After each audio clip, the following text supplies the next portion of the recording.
সমাজের ভিতরে পরকীয়া এটা এমন একটা রূপ ধারণ করেছে ঘরে ঘরে। আরে এটা কি?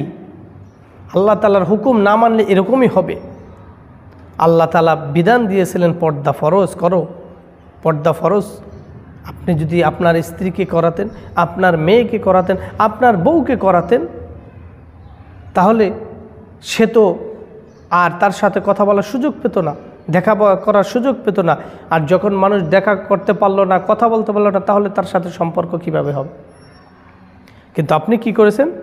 বন্ধুকে নিয়ে বউয়ের সামনে বসিয়েছেন, মেয়েকে নিয়ে আরেক ভাইয়ের সামনে বসিয়ে দিয়েছেন।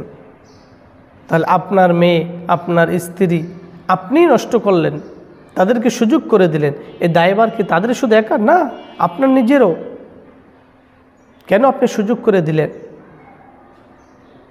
অনেক আছে যাদের স্ত্রী খোলামেলা সবসময় কখনো কোনো মানুষের সাথে কথা বলে না, পর্দা করে। তারা কয়টা এই ধোঁকার মধ্যে পড়েছে? হ্যাঁ, এই সমাজ নষ্ট হওয়ার পিছনে এখন হয়তো অনেক দেখতে পান, কিন্তু 20 বছর আগে দেখছেন কয়টা? দেখেন নাই। কারণ আল্লাহ তাআলা হুকুম যারা পালন করবে তাদেরকে আল্লাহ তাআলাই হেফাজত করবেন। আপনি যদি আপনার মেয়েকে পর্দা শিখাতেন, মূল হলো পর্দা। বোরকা পরার নাম পর্দা নয়। বোরকা পরলেই সে পর্দাশীল এমনটা ভাবা উচিত নয়। কারণ বোরকা পরে অনেকে চুরিও করতে যায়, তার মানে তার ভিতরটা পরিষ্কার নয়। ভিতরটা পরিষ্কার করতে হবে। আল্লাহ তাআলার বিধান পর্দা করা ফরজ, এই বিধান আল্লাহ তাআলা দিয়েছেন, এই চিন্তা ভাবনা করে আপনাকে বোরকা পরতে হবে। আপনি আরেকজনের সাথে ঘুরতে যাবেন, স্বামী ছাড়া অন্য সাথে বা অন্য কোনো ছেলের সাথে, আপনি পর্দা করে গেলেন কি জন্য? যে কেউ আপনাকে চিনল না। কিন্তু আপনি আল্লাহকে ভয় করে যান নাই, তাহলে এই পর্দা দিয়ে কি হবে? আল্লাহকে যারা ভয় করবে, আল্লাহর বিধানকে যারা ভয় করবে, যে আল্লাহ তাআলা বিধান দিয়েছেন পর্দা ফরজ, এটা আমার করতেই হবে, তাহলে ওই পর্দাই হলো খাঁটি পর্দা। এই পর্দা যারা করতে পারবে তারা কখনো ধোঁকায় পড়বে না। আসুন আমরা আমাদের ছেলে মেয়ে, বউ, বিবি, বাচ্চা সকলকে পর্দার মধ্যে নিয়ে আসি, তাহলে সমাজ থেকে পরকীয়া নামক গজব দূর হবে, অন্যথায় দূর হবে না। মানুষ তার হায়াতের জিন্দিগি, এই হায়াতের জিন্দিগি যদি আল্লাহ তাআলার হুকুম মতো জীবন যাপন করে, তাহলে সে ব্যক্তি আল্লাহর কাছে প্রিয় হবে।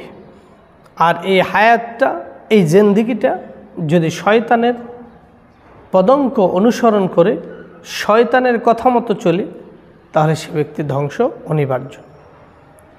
এখন এই যে দুটি কথা, যারা আল্লাহর হুকুম মানবে তারা জান্নাতে যাবে, যারা মানবে না তারা জাহান্নামে যাবে, এই কথাটা কে না বোঝে? একবার কি চিন্তা করেছি, একবারও কি চিন্তা করেছি যে আল্লাহ তাআলা আমাকে পাঠিয়েছেন এই জন্য আমার এই কাজগুলো করতে হবে, না করলে আমাকে জাহান্নামে যেতে হবে? এই কথা চিন্তা করে, এই কথা ভেবে কেউ কি অন্যায় পথ থেকে ফিরে থেকেছি বা থাকার চেষ্টা করি? তবে থাকতে হবে, থাকার চেষ্টা করতে হবে। কারণ আল্লাহ তাআলা আপনাকে আমাকে কেন সৃষ্টি করছেন আমরা জানি। এই জীবন না, এমন একটা জীবন আছে যেই জীবনের শুরু আছে, যার শেষ নেই, যেখানে সুখ আছে, শান্তি আছে, কোনো অশান্তি নাই, অসুখ নাই। তাহলে সেই জিন্দেগির জন্য দুনিয়ার সামান্য কিছু হায়াত, এটা আমরা বিসর্জন কেন দিতে চাচ্ছি না?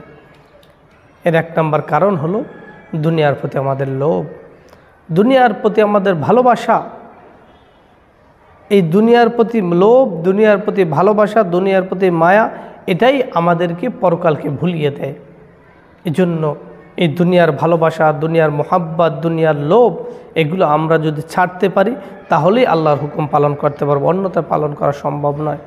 এজন্য আসুন দুনিয়ার লোভ লালসা থেকে দূরে থেকে যতটুকুন আল্লাহ তাআলা হায়াত দিয়েছেন, এই হায়াত অনুযায়ী নিজে আমল করি, যে আমল দ্বারা আমার পরপারে অনন্ত অসীম জীবনের জন্য একটা নাজাতের কারণ হবে।